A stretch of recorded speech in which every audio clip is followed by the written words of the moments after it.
আচ্ছা পাখি, আমি তোমার কবে আমার করে পাবো কত? আমি তো তোমারই, বুঝো না? আচ্ছা বোঝাবুঝির দরকার নেই, চলো তুমি আমি বাইক কাছেই গেল।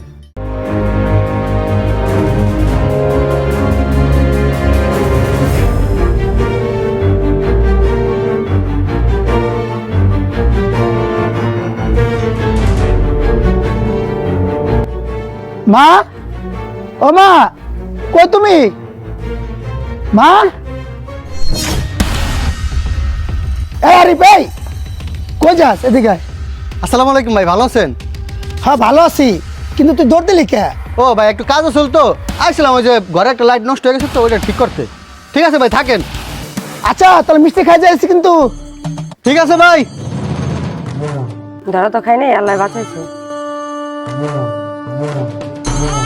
কি ব্যাপার, তুমি না জানে বিদেশ থেকে চলে আসলা? আরে তোমাদের সারপ্রাইজ দেওয়ার জন্য তো চলে আসলাম। দূর চাই, তুমি আমার বললে আমি এয়ারপোর্টে তোমার আগে আনতে যেতাম না? আরে তোমার আমি বললাম না, সারপ্রাইজ দেওয়ার জন্য তো আসছি। আচ্ছা মা কই? মা কোথায়? এই মামা শুরু করছো, আমার কি তোমার চোখে পড়ে না? আর তোমার তো চোখে পড়ে, কিন্তু মা কোথায় সেটা বলো। মা তার বাপের বাড়ি গেছে। ও মানে নানা বাড়ি গেছে। আচ্ছা চলো ঘরে চলো। দাঁড়াও, তোমার সাথে কথা আছে।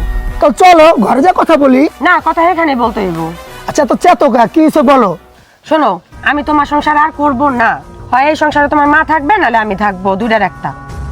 আমার সংসার মা থাকবে মানে তুমি থাকবো মানে? ব্যাপারটা বুঝলাম না, খুলে বলো। তোমার মা বলে আমি নাকি বেশি বেশি খাই আর তার নাকি জ্বালাই। তোমার মা আমার নামে পাড়া পাড়া গিবাতে বেড়ায়। তোমার মা বলে এলাকার পোলাপানের লগে আমি প্রেম করে বেড়াই। তাহলে কি তো আমি সংসার করতে চাই না। থাকো তুমি তোমার সংসার নিয়ে, আমি এই যে এক কাপড়ে বাইরে যেতেছি গা, থাকো। যে নারী পুরুষের ইমোশনাল বুঝে না, সে কখনোই কারো আপন হতে পারে না। আর বর্তমান সময়ে পরকীয়া হচ্ছে একটি ভাইরাস। আসুন আমরা এই ভাইরাসকে এড়িয়ে চলি।